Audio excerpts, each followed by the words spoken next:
nyo, yun pala yung Scotch Ako, design. I'll give you an example also of how rigid songwriting can be. I remember the late great George Canseco talked to me.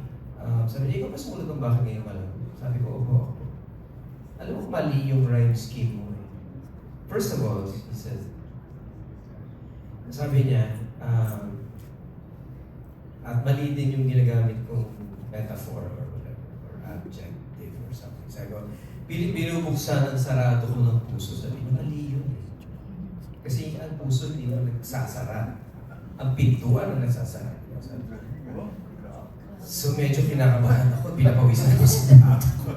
Sabi niya, oo nga pala, ang dapat ang gamitin mo ay nakapinid.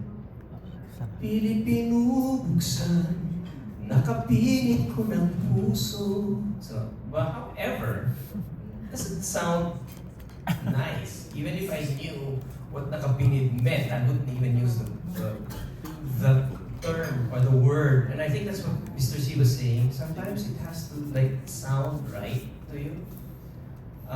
Which of course I will not argue with the great George Canseco. I was just listening to him. And then he said, alam mo yung sinasabi mong, ikaw sana ang aking yakap-yakap, ang iyong kamay lagi ang aking hawak. Sabi niya, mali yun. Sabi niya, mali yun naman yun. Yung pala dapat sabi niya, ikaw sana ang aking yakap-yakap, ang iyong kamay lagi ang hawak-hawak. So that was the rhyme scheme that he was talking about. So you can get a sense of just how rigid they were during those times when it comes to things like that. But of course, in my ear, it sounded right to me. So I think it really is just a difference of era. It's a generational thing. I think Louie and I had this conversation. They write songs differently now. There are some songs that I can't even kasi sa asa, tuwing linggo kumakanta kami ng mga bago. Ang hirap aralin. Iba yung pagkakabigkas, iba yung balor, iba yung pagsak.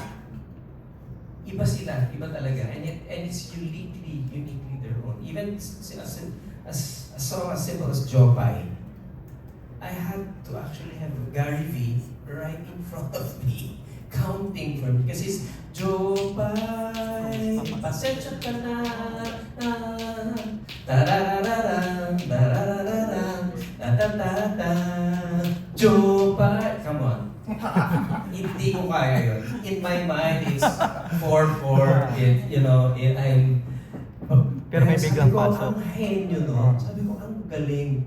Ang galing ng pagkakagawa na nun. So, si Mayonnaise, one time nakasabay ko siya sa aeroplano. Hinahabol ko talaga siya. Sabi ko, alam mo bro, may kanta ko yung Jopay. Hindi ko nakanta. Without Gary like counting for me right in front of me. But sabi ko, ang galing nung ginawa mo. And I asked him, did you intentionally write it that way? Sabi niya, siguro, pero parang natural sa kanya na lumabas na gano'n. So, I think, kind of explains. Yeah. It's a feel thing, it's a vibe thing. Tama. Teka lang meron na ako share kasi Yeah. sinabi ko George Canseco, meron din ako experience. Bagong writer lang ako, gumawa ako ng kanta para sa pelikula Paraisong Parisukan. So yung kanta niyon, ang unang kumanta sa pelikula, si Christopher De Leon. May part doon, ito yung nirecord niya. Kaya nung nirecord ni Basil, medyo na iba, sabi niya, bakit binago mo yung kanta mo? Sabi ko, kasi nung na-record namin, nandun si narinig ni George Canseco. Sabi niya, alam mo, hindi maganda yung rhyme. Sabi niya gano'n. Tsaka, kasi yung lyric, tayo nagiliw sa parang nakalikasan. At sa bubuhin ang mukhang hiwayway. Ito, madarama mo ang madarama mo madarama mo ang naniwala. Ang original. Mahawakan mo mga kulay ng baghari. Kasi ako, imagine, mahawakan mo yung mga kulay ng baghari. Siyempre ako yung bata noon. Parang feeling ko, napaka-romantic ng lyrics. Sabi niya, something like liwanag. Mahawakan mo kulay ng baghari. Ang pangit ng rhyming mo, sabi niya gano'n. Alam mo, may mas maganda dyan. So, ginamit ko yung kanya. Kasi sabi niya, madarama mo ang naraliwanag, mahahawakan mo ang Bahaghari ang sinag. bahaghari at sinag. Hindi ko maiisip yun! Sir George was really a master. Master of, writing just amazing lyrics. Parang, inaano lang niya. Inilalabas lang.